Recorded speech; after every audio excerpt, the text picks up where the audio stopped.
fat dad, gonna put on a shirt. Will it fit?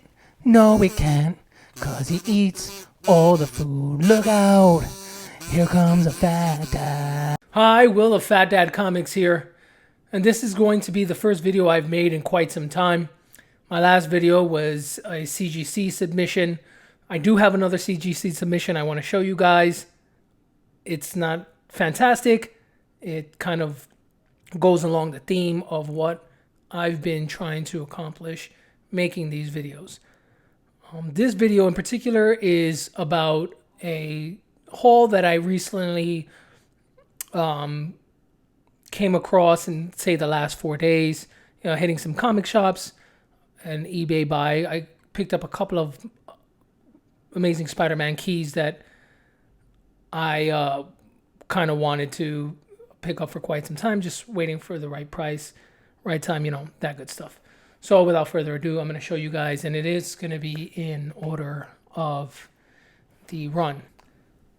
First, we're going to start here with Amazing Spider-Man number 201. I actually got a few of these books. I got them from different places. This one's from a place called Silver Age Comics in Astoria, Queens. I like it because it reminds me of those old school LCSs I would go to. Dark lighting, a little messy everywhere, but walls are well organized. Comics were actually in order inside the boxes. So kind of like the place I kind of like. All right, next one. We got Amazing Spider-Man number 202, another Punisher appearance here. This one is a newsstand. This one's actually pretty good condition. I would say very fine. We got the Amazing Spider-Man number 206. This one's about maybe a 7.0, 6.5 over here. Volume 1. Same place. Amazing Spider-Man number 207. Just, a filler. It says near mint, $15. I didn't pay that much, and it's definitely not a near mint. I mean, if you look at it here, and the poly bag, the polyethylene bag that it's in looks like an old man's ass. But yeah, I'd probably pay like $3 for that one. Then we have Amazing Spider-Man number 208. Okay. Also, old man ass. This one was a really low grade. You could see here, this is number 228. Really like this with all the murder by spider. Very macabre-ish. It's really good. But you could see here, it's like where the staple is. It's like kind of torn here. Should have been for free. Paid $1 for that one. This is Amazing Spider-Man number 231. These were just books that I were missing in my Spider-Man run. I got a nice haul. This is also from the same place. I would say about mid-grade. A little higher than that. Maybe a 6.5. 246 Amazing Spider-Man. This is nice. A lot of these were newsstands. A lot of these were newsies, which is pretty cool. Newsstands in the our era now, maybe like a 2014 or something. It's probably a lot nicer to get in a high grade, but newsstands are always cool. Reminds me of when I was a kid, going to the store and just picking up comic books. Amazing Spider-Man number 260. Didn't have this in my collection. This is actually a pretty nice copy. Actually a very good copy. I would say very fine plus. Just looking at the cover. Maybe I'm missing something there, but at first glance. Next one I have, To Battle the Beyonder, featuring the Power of Puma. Amazing Spider-Man number 273. Filling another hole here. This is a Spidey haul. That's all I'm really my main focus right now is picking up these filler issues for Amazing Spider-Man, but you'll see in here there are going to be two issues that are keys, and they were something I had my eye on for a while. I just didn't want to overpay, and I got them at the right price in pretty good condition. All right, so this is the Amazing Spider-Man number 274. The Soul of the Spider. I would say grade-wise, be very fine, minus. Not too bad, not too shabby. And you got Mr. Spidey fighting the Sinister Syndicate still in issue 281, 75-cent copy. This one got a bit of a roll on it. Maybe a very fine minus, I would say. Not bad. I will tell you this. Looking at the conditions of these comic books, I have a bunch of other comic books that I bought in a lot, and they were really, really in bad, like super duper bad condition. There were reader copies, some Fantastic Four, some Marvel's Greatest, some issues like that were really bad. And I always kind of wanted to try my hand at cleaning and pressing, and I'm gonna start off by working on those books because I could acquire these books, but like finding them in this shop, it felt nice. I always like to like look through boxes and pick up books for the first time. I don't want to accidentally ruin any of these books. I want to enhance their value or like their eye appeal. I don't want to damage them. So I'm going to kind of like work on it with that. But like that's something that I kind of considered. And I think picking up these books gave me the idea that I can really try my hand at cleaning and pressing. So watch out. And like 7 months from now, I will have my cleaning and pressing services. No, I don't think so. But I would at least clean and press my own books. I mean, I think every serious collector should have at least a presser and clean and press their own stuff just to make sure their stuff looks good. Especially, stuff that's like in that near mint plus range, and you want to get it to its highest potential, get it graded, and then add it to your slab collection if you are a slab collector, because there's a lot of controversy. You're not a real collector if you collect slabs for some strange reason. Anyway, I digress. Amazing Spider-Man number 283, also picked up from the same place, Silver Age Comics, in Astoria, Queens.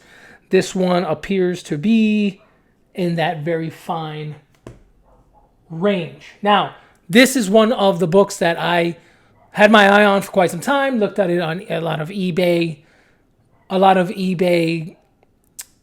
listings, and there was a lot of decent prices. But this book is hard to get in a high grade because of its cover and because of the back cover, right? So the front cover is white. You get a lot of foxing with these. This is Amazing Spider-Man number 301.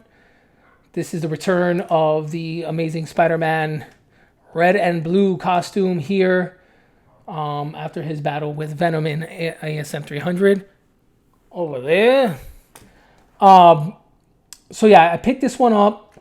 I paid a very decent price for it. If you look at it, this is definitely very fine plus, near mint. And I may be just kind of like, because of the foxing on the top, that's why I'm giving it that grade. Other than that, I mean, even the back of the cover, I don't want to pull it out of the bag, but the back of it was pretty clean. Barely any blemishes, no color breaking ticks or anything like that. It's not a 9.8 candidate for sure because of this foxing. Maybe a very fine plus, 8.5.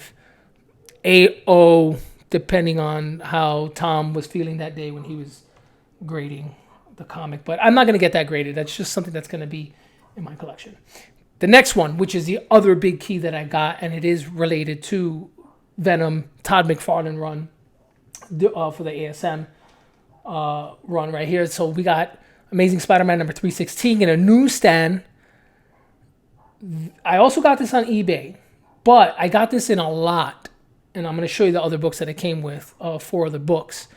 So what I paid for the lot, considering what I paid for the lot and the condition of this particular book, I paid way, way, way under fair market value. And just looking at the condition of this book, I mean, there are, I would say, some minor some minor spine ticks here. Color breaking, I don't even know. Yeah, couple color breaking. This may be like a 9.2, 9.4 with the press, a clean and a press. The thing that's great about this book in particular, the owner who sold it was the original owner. This guy got it off a newsstand when he was a kid. He said he read it a bunch of times, so he said, please understand that there's going to be wear. And I'm like, you obviously handled this thing very well. Looked through the whole book. Looks phenomenal. Yeah, and I definitely paid under fair market value for this book. Under $100 for sure. I think I paid like $126 for the entire lot. And I think this book at $150 is a decent price in this current condition in a newsstand. So those two were, I would say, the highlight of this haul. But I am going in order of the haul. This was also part of that. So there is the Amazing Spider-Man number 317.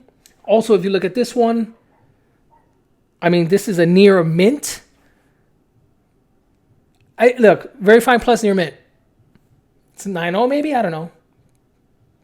It's better than that. It's like a 9.4.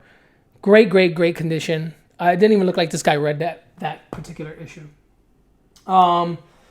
This also came with that one. You do see... Man, this guy took care of his books. I would say very fine plus, just to play it on the safe side. Amazing Spider-Man number 318. You got a little Scorpion action going on there. Todd McFarlane, one of the greatest artists in the history of comic books. Iconic covers, iconic Todd McFarlane run. They're always run very expensive for that set. So this is also the Amazing Spider-Man number 319.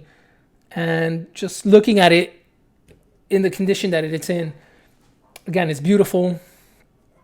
Same guy. This was the last book in that lot. All right, this goes back to that Silver Age comics. Placed a lot of newsstands.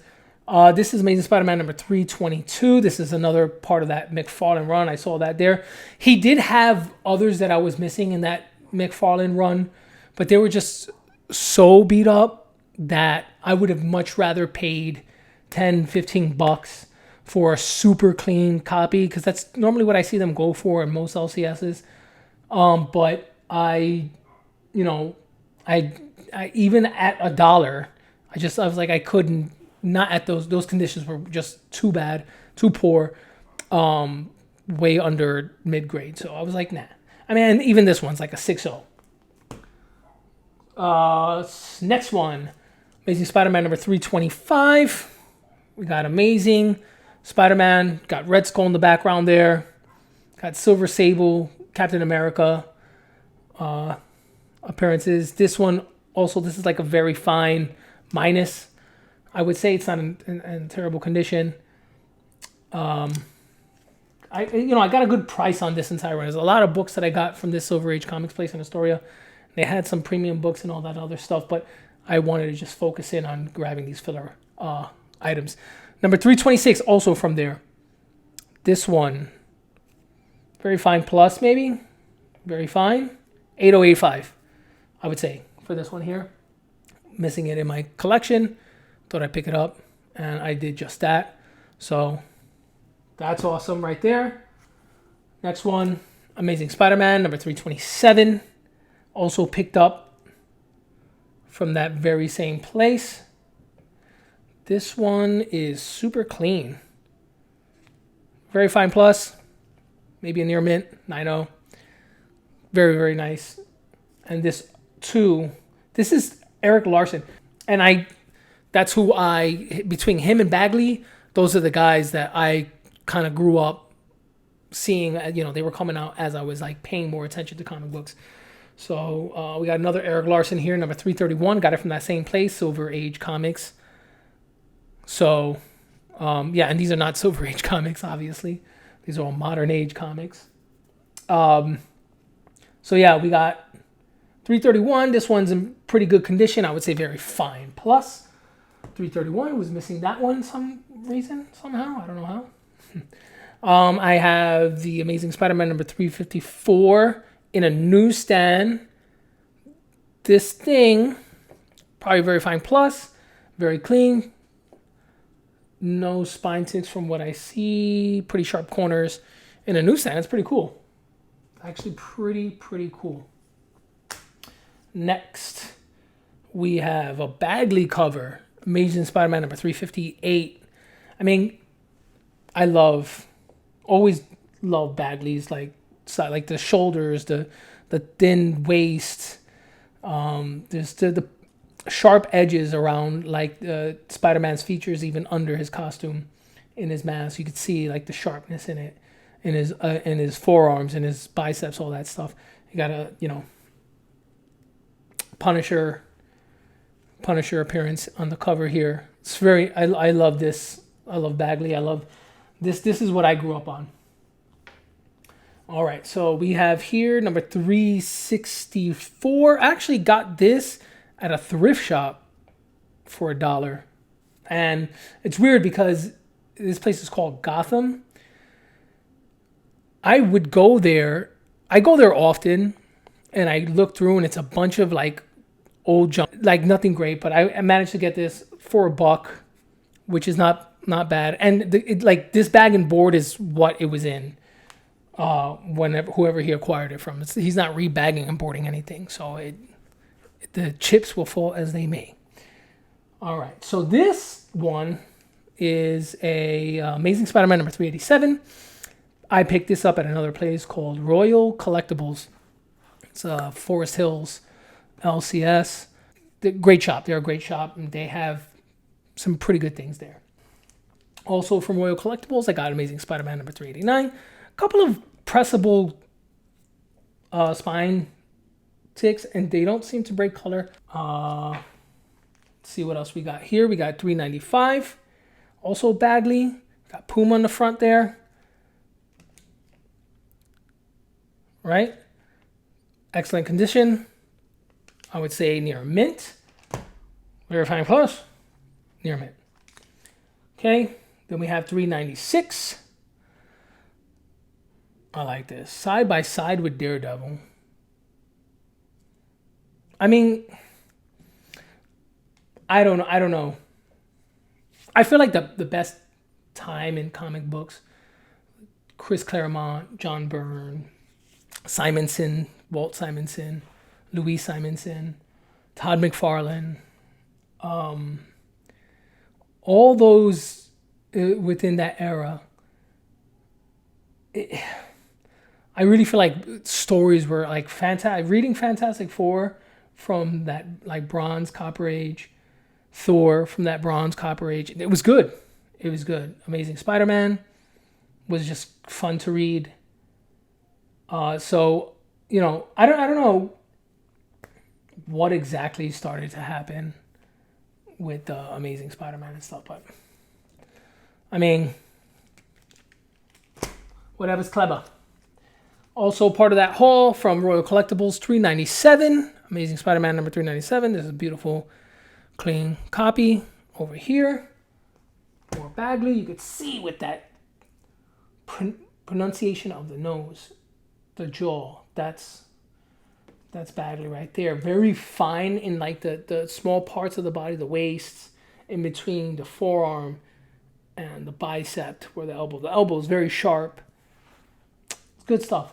I really do like his style. This is Amazing Spider-Man number 399.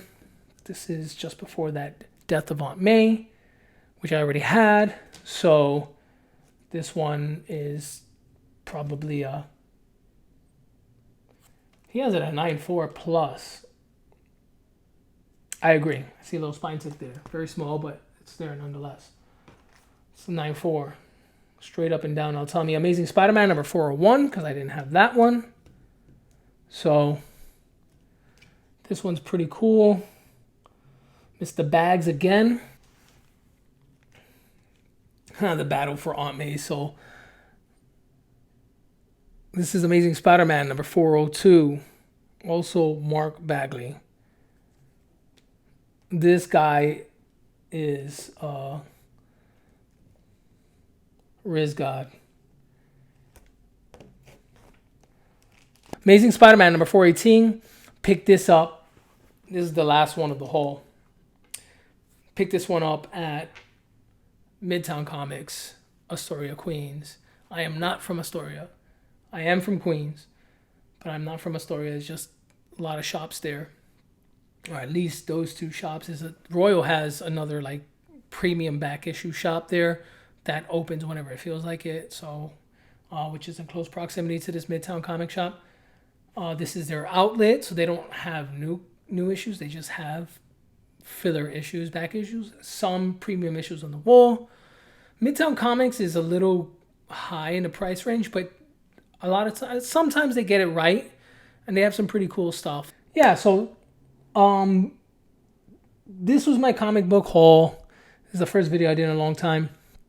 I will be showing other content. I do have a CGC unboxing. I know I said I wouldn't do one in a long time, but this one serves kind of like the same purpose. I will talk about how we should not be driven by our emotions when it comes to making decisions. You kind of get a glimpse into like why you should not do that, because the next CGC submission is probably my biggest disaster. I've had some good CGC submissions, some decent books, but I would say the last two submissions have not been great, and it's what kind of had me go, take a break, or go, take a pause from collecting, just kind of like gather myself. Now I feel like I've matured more as a collector, and I think we should all do that. But with that being said, I still have plenty of thoughts and ideas concerning a lot of people that you engage in social media and on YouTube, videos that you see who are kind of like looking down upon particular types of collectors and kind of causing like this divisiveness between these types of collectors. I think that that's something that a lot of YouTube personalities and Instagrammers have been addressing, making their feelings known. And I too, I will be making my feelings known about it. But I think ultimately we need to understand that this is what it's about. I enjoy this. I enjoyed grabbing these books. I enjoy showing it. This is the age we're in now with ring lights hitting us in the face, with the makeshift background and a microphone. And hopefully people will find value in what I have to say and what I'm showing you guys, and maybe not. I mean, whether it's negative or positive, it's still valuable, I think. So with that being said, as I usually say at the end of my videos, stay tuned and keep collecting.